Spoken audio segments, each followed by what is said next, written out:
దాని మీద మార్చిలో కేసు రిజిస్టర్ చేశారు. నిన్న ఆమెని తీసుకొచ్చి కోర్టులో ప్రొడ్యూస్ చేశారు. ఇవాళ మాకు లోపలికి వెళ్ళినప్పుడు అర్థమైంది ఏంటంటే, మేము ముగ్గురం లోపలికి వెళ్ళాం. మాధవి గారు అడ్వకేట్ గారు, అదేవిధంగా వేమారెడ్డి గారు మంగళగిరి సమన్వయకర్త. మేము వెళ్ళినప్పుడు ఆమె పాపం బావురుమని ఏడ్చేసింది. ఏడ్చి ఆమె చెప్పిన మాటలు వింటే మాకు కూడా కళ్ళ నీళ్ళ పర్యంతం అయ్యాం. ఆమె చెప్పింది ఏంటంటే, సాయంత్రం 5:30కి అరెస్ట్ చేశారు. అక్కడి నుంచి సుమారుగా 9-10 మధ్యలో దాచేపల్లి పోలీస్ స్టేషన్కి తీసుకొచ్చారు. అక్కడి నుంచి 3 గంటల వరకు నన్ను ఇంటరాగేట్ చేశారు. 3 గంటల తర్వాత కూడా భోజనం పెట్టలేదు, మంచినీళ్ళు ఇవ్వలేదు. 17వ తారీఖు ఉదయం మాత్రమే టిఫిన్ పెట్టారు. ఎంత దారుణమండి ఇది. పోలీస్ కస్టడీలోకి తీసుకొని 24 గంటల లోపు కోర్టులో ప్రొడ్యూస్ చేయవలసినటువంటి బాధ్యత ఉన్నప్పుడు ఆ 24 గంటల్లో మంచినీళ్లు, ఫుడ్డు ఏర్పాటు చేయవలసిన బాధ్యత పోలీస్ అధికారులకు ఉండదా? ఎంత దారుణం ఇది. 12 గంటల పైచలకు ఆమెకి భోజనం పెట్టలేదు. అనేక రకాలుగా హింసించారు. హింసించడం అంటే కొట్టారా అని అడిగాం, కొట్టలేదు. మ్యాజిస్ట్రేట్ గారి ముందు కూడా ఏదైతే 17వ తారీఖు సాయంత్రం మ్యాజిస్ట్రేట్ గారి ముందు హాజరుపరిచినప్పుడు కూడా ఆమె కొన్ని విషయాలు మ్యాజిస్ట్రేట్ గారి దగ్గర చెప్పింది. నన్ను ఇబ్బంది పెట్టారండి, ఫుడ్ పెట్టలేదండి, అనరాని మాటలు అన్నారండి, నోటికి చెప్పలేని మాటలు అన్నారండి అని చెప్పింది. ఇవాళ మాకు కొన్ని విషయాలు చెప్తే బాధేసింది. ఏమ్మా నువ్వేం పెద్ద గొప్ప అనుకుంటున్నావా? నువ్వు ఆ మాటలు చెప్పొచ్చో చెప్పకూడదో కూడా నాకు తెలియదు. ఎక్కడ పడితే అక్కడ పడుకునేదానివి. నీకు పెద్ద పెద్దోళ్ళు వస్తారా? ఎవడు రాడివాళ్ళ, ఏ ప్లేటర్ రాడివాళ్ళ? వస్తే నేను చూస్తాను. నీ మీద వ్యభిచారం కేసు పెడతాను, వ్యభిచారం కేసు పెట్టి లోపలేపిస్తాను ఒప్పుకోకపోతే అనేటువంటి మాటలు. భర్త పిల్లల్ని కూడా కేసుల్లో ఇరికిస్తాను, జాగ్రత్త, గంజాయి కేసు పెడతాను అని సాక్షాత్తు station house officer CI Bhaskar ఆమెను బెదిరించే కార్యక్రమం చేశాడు. అంతేకాదు ఇంకా చాలా మాట్లాడినాడు. ఎవడొస్తాడు ఇప్పుడు? మహేష్ వచ్చి బొచ్చు బిగుతాడా? జగన్మోహన్ రెడ్డి బొచ్చు బిగుతాడా? These are the words used by the circle inspector of police Dachepalli. ఆమె చెప్పిన మాటలు మేము కల్పించినవి కావు ఇవి. ఇంకా చాలా చాలా మాటలు మాట్లాడాడు. మీ ప్లేడర్లు ఏమన్నా గొప్పోళ్ళా? మా కాళ్ళు పట్టుకు బతిమాడాలి ప్లేడర్లని? ప్లేడర్లు ఏమైనా గొప్పోళ్ళు అనుకుంటున్నారా? ప్లేడర్లు ఏమైనా వదిలించడానికి వస్తారా? మా కాళ్ళు పట్టుకుని బతిమాడాలి అనే మాట ఒకటి. ఇంకో మాట ఏంటమ్మా, మన వినుకొండలో ఎవరు రషీద్, ఇవాళ నేను కన్ను మూసుకుని బయటకు వెళ్తే రషీద్ నరికేస్తారు నేను, ఇక్కడ జాగ్రత్త, ఏమనుకుంటున్నావేమోనన్నా అంట. ఏంటిది? ఎక్కడున్నాం మనం? ఒక ఆటవిక సమాజంలో ఉన్నావా లేక ఒక చట్టబద్ధమైన సమాజంలో ఉన్నావా అని అడుగుతా ఉన్నాను నేను. ఇవాళ ఒక పోలీస్ సిఐ ఇంత దౌర్జన్యంగా, ఇంత అన్యాయంగా ఒక ఆడకూతుర్ని తప్పు చేసిందా, రైట్ చేసిందా చట్టం తెలుస్తుంది. ఇతను కాదుగా, సిఐ కాదుగా, పోలీసులు కాదుగా, కోర్టు కదా తేల్చేది. మీరు కేసు పెట్టారు, సోషల్ మీడియా కేసు తీసుకొచ్చారు, ఒక సంఘ విద్రోహ శక్తిలాగా మీరు పట్టుకొచ్చారు, రిమాండ్ చేయించారు. ఎస్ ఉంటుంది, వారం రోజులు, 5 రోజులు, 10 రోజులు బెయిల్ వచ్చేంతవరకు శాశ్వతంగా ఉండదు కదా. ఈ 24 గంటల్లో ఒక మహిళని ఇంత దారుణంగా హింసించినటువంటి సంఘటన ఈ మధ్యకాలంలో ఎక్కడా లేదు. ఉందేమో చెప్పలే ఎవరు. ధైర్యంగా వచ్చి మ్యాజిస్ట్రేట్ గారి ముందు చెప్పుకునేటువంటి పరిస్థితి. ఇంకా చాలా మాటలు ఆమె చెబుతూ ఏడుస్తూ స్టేషన్కి తాళాలు వేశారు. మీరు చూశారు కదా, స్టేషన్కి తాళాలు వేసి బేడీలు వేశారు. అంటే ఎవరు రావడానికి వీళ్ళు ఎవరు వస్తారో చూస్తానంట. ఏంటిది? ఆయన ఏమన్నా పోలీస్ ఆఫీసరా, విలనా? సినిమాల్లో విలనా? నేను మనవి చేస్తున్నా, నిజంగా ఆడవారి మీద ఏదైనా అసభ్యంగా మాట్లాడితే మేము ఊరుకోం అని చెబుతున్నాడుగా చంద్రబాబు నాయుడు గారు, నారా లోకేష్.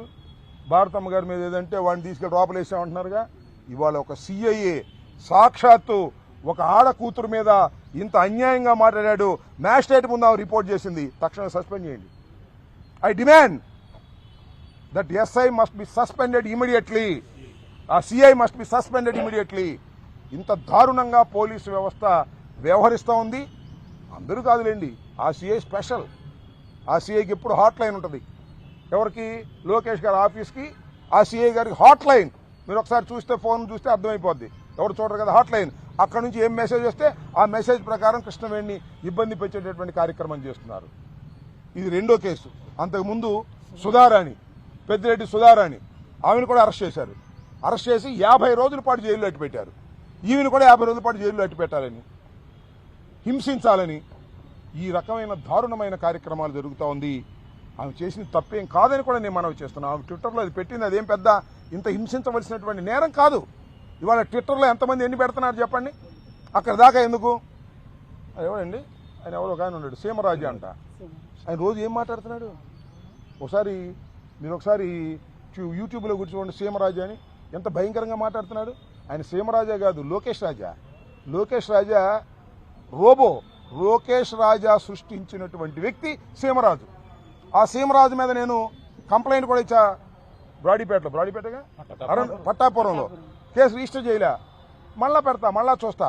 ఇంకో ఆయన ఎవరు ఉన్నాయండి, కిరక్ కార్పి అంట.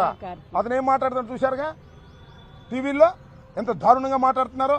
ఇవన్నీ కాకుండా తెలుగు దేశం పార్టీ యాక్టివిస్టులని ముఖానికి జగన్మోహన్ రెడ్డి గారి మాస్క్ వేసుకుంటాడు ఒక ఆయన. జగన్మోహన్ రెడ్డి గారి గురించి, నా గురించి, రోజా గురించి ఎంత పచ్చిగలిగా పూతుతున్నారు. ఏం కనపడవా మీకు? ఏమండి చంద్రబాబు నాయుడు గారు, ఏమండి లోకేష్ గారు, కనపడవా? కనపడదు. ఎందుకంటే ఇవన్నీ మీరే చేపిస్తున్నారు వాళ్ళకి డబ్బులు ఇచ్చి. జగన్మోహన్ రెడ్డి గారి మీద కిరాక్ ఆర్పి, సీమరాజా అందరిని మీరు సృష్టించి మీడియాలో చేస్తున్నారు. ఎంత దారుణం అండి ఇది చాలా దారుణమైనటువంటి విషయం. ఈ అంశాల మీద యాక్షన్ తీసుకునేంత వరకు మేము న్యాయ పోరాటం చేస్తాం. ఇంతకుముందు సీమరాజా అనే వ్యక్తి మీద నేను కంప్లైంట్ ఇచ్చాను, అది రిజిస్టర్ చేయలేదు. రిజిస్టర్ చేయకపోగా అతను ఇష్టం వచ్చినట్టుగా రోజా గారిని, నన్ను, మరి జగన్మోహన్ రెడ్డి గారిని, నిన్న జరిగితే మన కరుణాకర్ రెడ్డి గారిని ఇష్టం వచ్చినట్టుగా మాట్లాడుతున్నారు. మీరు తక్షణమే ఆయన మీద యాక్షన్ తీసుకోండి. అలా తీసుకోకపోయినట్లయితే మేము లీగల్గా ప్రొసీడ్ అవుతాము. మొన్న కంప్లైంట్ ఇచ్చాను, అది రిజిస్టర్ చేయలేదు.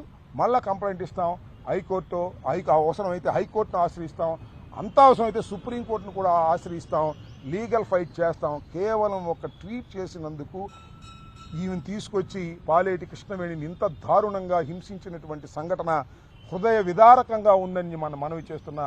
మీ ముగ్గురు వెళ్ళినప్పుడు ఆమె ఏడుస్తూ చెప్పినటువంటి మాటలు మాకు కూడా ఏడుపు వచ్చినంత పని అయిపోయింది. ఒక ఆడకూతుర్ని ఈ రకంగా హింసించేటటువంటి కార్యక్రమం తెలుగుదేశం ప్రభుత్వంలో జరుగుతూ ఉంది. అది కూడా పోలీసులను ఉపయోగించి జరుగుతూ ఉంది. అది కూడా సిఐ భాస్కర్ అనే వ్యక్తి ఇష్టం వచ్చినట్టుగా ఆమెని బిహేవ్ చేశాడు. రాత్రి 3:30 దాకా ఒక లేడీని ఇంటరాగేట్ చేయటం ఏంటండి? ఇదేమన్నా ఎంతకన్నా దుర్మార్గం ఏమైనా ఉందా? దీన్ని ప్రజలు ఆలోచించాలి.